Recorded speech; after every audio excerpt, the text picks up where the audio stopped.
సంతోషం drivers brothers group అందరూ అన్నదమ్ములకు నమస్తే. ఈరోజు మనం వీడియో దీనికి ఒక పెద్ద రీజన్ ఏంటంటే మన నవీన్ అనే అబ్బాయి తిరుపతికి టెంపరీగా వెళ్ళాడు. అది అందరికి తెలుసు, సోషల్ మీడియాలో అందరికీ వైరల్ అయింది. కాబట్టి మనం ఈరోజు వాళ్ళ ఇంటికి వచ్చాము తెలుసుకునే కోసం. అసలు ఏం జరిగింది, ఎలా జరిగింది అనేది మనం తెలుసుకునే కోసం వచ్చినాం. కాబట్టి మనం వాళ్ళ ఇంటికి వచ్చాము, ఇది వాళ్ళే లేదు. కాబట్టి మనం లోపలికి వెళ్ళి తెలుసుకుందాం ఏం జరిగిందో అసలు. రండి.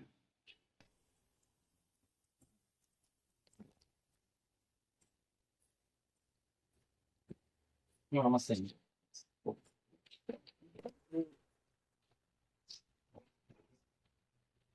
నమస్తే. అయితే మనం నవీన్ గారి నవీన్ ఇంటికి వచ్చేసాం మనము. కానీ నవీన్ నమస్తే. అయితే ఇప్పుడు చెప్పాల్సింది ఏంటంటే నవీన్ టెంపరీ అక్కడికి వెళ్ళిండు, తిరుపతికి వెళ్ళిండు. ఈ నుంచి మార్నింగ్ వాళ్ళు 5 వెళ్ళిండంట. దినమంతా జర్నీ మంచిగా చేశారు. మధ్యాహ్నం ఇక్కడ భోజనం కూడా అవుతే మంచి బిర్యానీ కూడా తినిపించంట. మనోడు చెప్పిండు బిర్యానీ తిన్నారన్న, మంచి భోజనం చేయించారు అని చెప్పిండు. సాయంత్రము ఇక్కడ నుంచి ఆల్రెడీ మాట్లాడేటప్పుడు ఏం చెప్పారంటే 5,000 అమౌంట్ మాట్లాడుకున్నాడు, రూమ్ ఫుడ్ ప్లస్ 2 ఇప్పిస్తారని చెప్తేనే బయలుదేరింది మనోడు. మధ్యాహ్నం మంచి బిర్యానీ తిన్నారు. మళ్ళీ నైట్ అక్కడ చేరుకున్నాక మేడం వాళ్ళకు పరిస్థితులు బట్టి అక్కడ క్రౌడ్ ఎక్కువైనందుకు అక్కడ రూమ్ దొరకలేదంట. యాక్చువల్లీ మేడం కూడా ఇప్పించాలని అనుకున్నట్టున్నారు. ప్రజలు అక్కడ క్రౌడ్ వల్ల దొరకలేదు రూమ్. పర్లేదైతే మా ఎంబడి నువ్వు పండుకో అని చెప్తే మనోడు ఓకే అన్నాడు. కింద ఏదో బెడ్ ఇప్పిస్తే పండుకున్నారు, నో ప్రాబ్లం. మార్నింగ్ 8 వరకు లేచిందంట.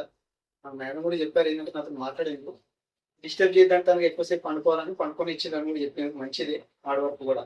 తర్వాత లేచినాక అమ్మ నువ్వు ఫ్రెష్ అయ్యరా మనం దర్శనానికి వెళ్దామంటే మనడు అడగలేక అడిగితే మా బెడ్రూమ్ లో కొద్ది ఇబ్బంది అమ్మా, నువ్వు కిందికి వెళ్ళి చేసుకో, నేను ఫ్రెష్ అయ్యి రాపు అంటే మనోడు కిందికి కూడా వెళ్ళిండు. వెళ్ళేసరికి ఏమైందంటే కింద మొత్తం వాష్రూమ్ చాలా వరస్ట్గా ఉండే. ఆ ఉన్న వరస్ట్ నీట్ చేసుకోవడం అనేది ఎవరు కూడా కుదరదు. మళ్ళీ వచ్చి ఏం చేసినంటే మనోడు వాళ్ళు కిందికి వచ్చినప్పుడు వాళ్ళ అబ్బాయి ఎవరు వచ్చిందంట. కిందికి వస్తే అన్న ఇట్లా మేడం అడగండి, ఇట్లా నేను కార్ తీసుకోపోయి నేను దూరం ఉంటది కదా ఫ్రెష్ అయ్యి వస్తానని చెప్తే అడిగేసి వస్తాను వెళ్ళిండు. మళ్ళీ కిందికి వచ్చినాక మేడం ఏమనంటే తాళం ఇయ్యనని చెప్పారంట. అమ్మ మళ్ళీ తాళం చేయకపోతే ఎట్లా మేము ఫ్రెష్ అయ్యి వస్తాం డ్రైవర్లో.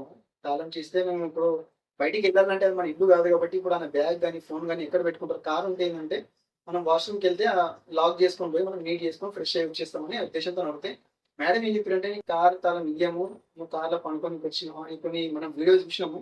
కొద్ది మేడం కొద్ది కోపంతో మాట్లాడేది దాంట్లో. అది కూడా 4 గోడలు మాట్లాడలేదు. నాకు బాధ కలిగింది. అదే 4 గోడలు మాట్లాడుంటే ఇంత జరగకపోతుండే. నలుగురు మూట రోడ్ల మీద అందరు డ్రైవర్లు చూస్తున్నారు, అక్కడ ఎంతో మంది చూస్తున్నారు. ఆయనకు అది చాలా బాధ కలిగింది. దానికోసం ఎంతగానో ఇది వైరల్ అవుతా ఉన్నది. ఇది జరగద్దని ఆయన రిక్వెస్ట్ మనం చెప్తే మనం వీడియో తీయడం జరుగుతుంది. కాబట్టి అతను కోరుకునేది ఒకటే, మేడం మేము డబ్బుల కోసం ఆశపడట్లేదు, మాకు చెప్పిన డబ్బులు ఇస్తే చాలు.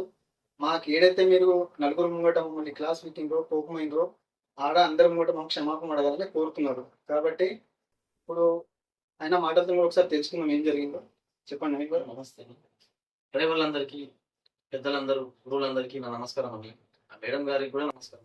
నేను పెద్దగా చేయాలనేది అనుకోలేదు.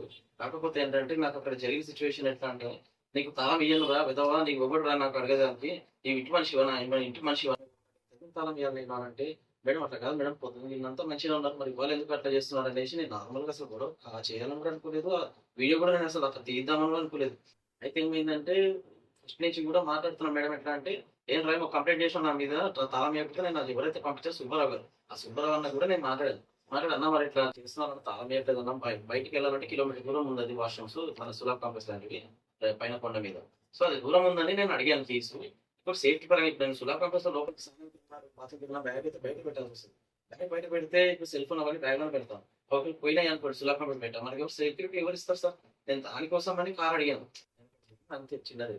ఓకే మేడం వచ్చేసి బాగా ఎవరు ఇంకా నువ్వు అసలు నువ్వు ఆఫ్టర్ ఆల్ డ్రైవర్వి, నువ్వు ఏంద్రా నువ్వు నీ బతికేంతరా అని చెప్పేసి మేడం గారు ఇంకా చాలా మాట్లాడారు. నేను ఇంకా అసలు నేను పెద్దగా చేయమనుకోలేదు. నా ఐడియా కాదు, నా లోకం కాదు అది. నాకు తిరుపతి అనేది ఆంధ్రాను, ఓకే నేను ఇక్కడ ఉంది లోకల్ ఉన్నాయి.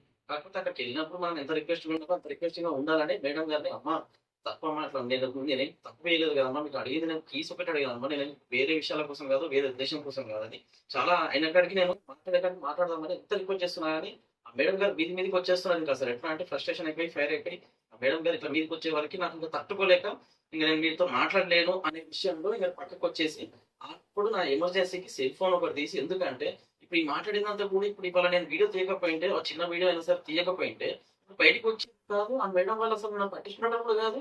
ఏ ఒక్కరు కూడా నా దగ్గర కాదు. ఇప్పుడు అది తీసినాను, అది పెట్టాను. ఇంకోటి దాన్ని ఏదో వైరల్ చేయాలని నా ఉద్దేశం కాదు. నేనేంటంటే చిన్న డ్రైవర్, నేను ఖాళీ నాకు సెల్ ఫోన్ కానీ వాట్సాప్ ఒకటి, ఆ ఫేస్‌బుక్ ఒకటి, ఇంకోటి ఏదో అంతే. క్యాండీ క్రష్ ఏదో ఆ చిన్నవే వాడతాను నేను. అసలు ఆ ఇన్‌స్టాగ్రామ్‌లో పెట్టడం కావచ్చు, అసలు ఆ ట్విట్టర్‌లో కావచ్చు, యూట్యూబ్‌లో కావచ్చు, అవన్నీ అసలు నేను పెట్టలేదండి. తప్పుగా అనుకోవద్దు. నేను పెట్టాలని కాదు, వాళ్ళని ఏదో చేయాలని కాదు. వాళ్ళని అట్లా చేసే ఉద్దేశం నాకు లేదు కూడా. ఎందుకంటే నాకు బాధ అనిపించింది. వాళ్ళు అక్కడ వదిలేసారు నడి రోడ్‌లో. అక్కడ వదిలేసి నాకు వాళ్ళు కార్ ఏసుకొని వాళ్ళు అబ్బేసారు. కార్ తీసుకొని వెళ్ళిపోతున్నారు. సార్ కొద్దిగా ఒక్కసారి సార్ మీరు రండి సార్, మేడంతో నేను మాట్లాడలేను సార్. మీరన్నా రండి సార్, ఒక్కసారి మీతో మాట్లాడతా అంటే, అరేయ్! ఆయన ఎందుకొస్తాడు? నీకేమైంది? నీకేం తక్కువ చేసినాం? నువ్వెందుకట్లా ఆయన పిలుస్తున్నావు? వాడెందుకొస్తాడు? మాట్లాడేదంటే మా ముంగలే మాట్లాడు అని గట్టిగా బెదిరించేశారు మేడం గారు. మేడం గారు బెదిరిస్తుంటే నేనన్నాను, మేడం తప్పుగా అనుకోద్దమ్మా. నేనేదో మాట్లాడదామని కాదమ్మా. నా బాధ ఏంటో సార్‌కైతే చెప్పగలుగుతాను మేడం. ఇప్పుడు మేడంకి మీరు లేడీస్ ఉన్నారు మేడం. మీరు నేను వాష్‌రూమ్‌కి వెళ్ళేటప్పుడు అట్లా రోడ్ల మీద కిలోమీటర్ దూరం నేను బాత్రూమ్ వస్తుంది మేడం నాకు అర్జెంట్‌గా. మీకు బాత్రూమ్ వస్తుంది, దాని గురించి సార్‌కి చెప్తామని అన్నాను అంతే తప్ప నాకు వేరే ఉద్దేశ్యం అయితే లేదు. కానీ ఇదేంటంటే వేరే డ్రైవర్లు పాపం ఎవరో ఒక్కడికి పోయి 10 మందికి పోయింది, 10 మందికి ఇచ్చి 1000 మందికి పోయింది, 1000 మందికి ఇచ్చి 2000 మంది, 10,000 మంది ఇప్పుడది పోయింది. అందులో ఎవరు పెట్టారనేది కూడా మాకు తెలీదండి. యూట్యూబ్‌లో గావచ్చు, లేదంటే ఫేస్‌బుక్‌లో గావచ్చు, ఇంకే దాంట్లో గావచ్చు, నేను ఒక్క దాంట్లో కూడా ఇన్‌స్టాగ్రామ్ గావచ్చు, అది ఏ దాంట్లో కూడా నేనైతే నా సొంతంగా నా చేతులతో పెట్టిందైతే ఏం లేదు. ఆ జస్ట్ వీడియో నవీన్ గారు చూడండి, ఇప్పుడు మీరు పెట్టలేరంటే ఇప్పుడు మీరు డ్రైవర్స్ గ్రూప్‌లలో పెట్టిర్రు కాబట్టి ఆ! మీకు అందరి సహకారం కోసం చేసిర్రు అవన్నీ. అవును. అది మీరు కూడా చెప్పానని కాదు, ఎందుకంటే మీరు హెల్ప్ అడిగారు కాబట్టి అవును. హెల్ప్ కోసం అందరికి మీకు హెల్ప్ చేసిండ్రు. అవును. అది తప్పు కాదు. కాబట్టి మీకు ఇప్పుడు ఏం కావాలి, మీకు న్యాయం ఏం చేయాలో అది చెప్పండి. సార్ నాకు ఏం లేదు. నా డబ్బులు నా మందం ఏదో నాకు ఆ ఖర్చులేంటంటే భారీ ఖర్చులు. అదొక్కటి మాట్లాడింది. ఖాళీ నాకు అంత చిన్నగా వచ్చినా చాలు నాకు. నాకు ఎక్కువ ఆశ ఏం లేదు. నేను వాళ్ళనేదో ఇబ్బంది పెట్టడం కూడా కాదు.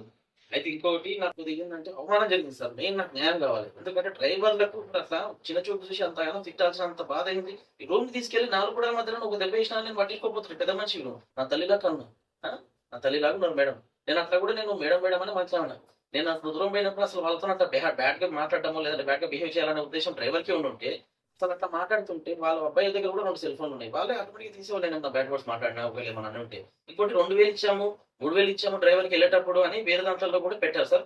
నాకు ఇంతవరకు ఒక్క రూపాయి కూడా వాళ్ళ దగ్గర నుంచి అయితే రాలేదు. ఆ స్పాట్‌లో కూడా నేను ఎవరైతే పంపించారో ఆయనకి కూడా చెప్పాను నేను. అన్న నేను దీన్ని పెద్దగా చేయాలనుకోవట్లేదు. ప్లీజ్ అన్న నా డబ్బులు ఏదో కొద్దిగా అయినంత దారి ఖర్చులు చాలా అన్న మాట్లాడింది 5,000 కదా! ఒక రూ. 1000 పోయినా పర్లేదన్న. ఎందుకంటే నేను నాకు వెయ్యో 10 నాకు దారి ఖర్చులో ఒక్క రూపాయలు ఇవ్వన్నానంటే, అన్న నేను చెప్పానన్న మేడంకి, మేడం ఇయ్యనంటుంది.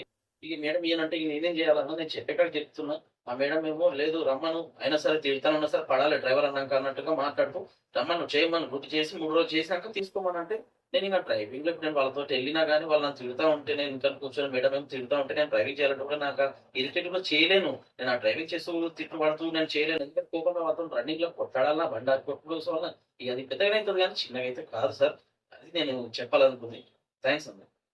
అయితే ఇప్పుడు నవీన్ గారు చెప్పాల్సింది ఏంటంటే, మేడం నుంచి కోరుకున్నది ఒకటే, ఆ రావాల్సిన డబ్బులు ఏందో మీరు ఇచ్చేసేయాలి. ఎంతమందిని కూడా అయితే మీరు తిట్టారో అట్లాంటివి అందరం కూడా మీరు క్షమాపణ అడగాలని కోరుతున్నారు.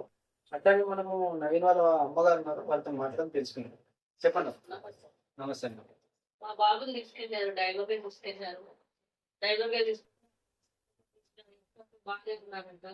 అక్కడికి వెళ్ళాక హాస్పిటల్లో బాగా పడుకున్నారంట. మంచిగా ఉన్నారంట. వాష్రూమ్కి వెళ్తుంటే స్నానం చేయమంటే స్నానం చేయడానికి బాగా గొడవ అయింది. గొడవ అయితే మా మేడం బాగా నచ్చిందంట.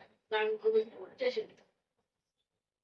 మా అబ్బాయికి అంత వచ్చిన అవసరం లేదు కదా మేడం. తీసుకెళ్ళినప్పుడు జాగ్రత్త తీసుకెళ్ళినప్పుడు జన్మ ఏరియాకు వెళ్ళాడు. ఎట్లొస్తాడు? దారి ఖర్చు వల్ల ఇయ్యాలి, ఎట్లొస్తాడు అసలు? తెలంగాణ ఆ రోజు వర్షం వస్తుంది. ఎట్లొస్తున్నాడు, ఏం ఇస్తున్నాడు అని మాకు కూడా బాధ ఉంటుంది అసలు. అవును. తెలంగాణ తీసుకోలేదు. తెలంగాణ కూర్చొనే ఉన్నాను. వాడు ఎక్కడ వస్తున్నాడో ఏం వస్తున్నాడో అని తెలియక అట్లా తప్పు కదా మేడం. తప్పు కదా, చెయ్యొద్దు కదా. అవును. తీసుకెళ్ళినప్పుడు జాగ్రత్తలు మా బాబుని మాకు ఉపయోగపడాలి. మా బాబుకి ఏమన్నా అయితే అక్కడ ఏమన్నా అయితే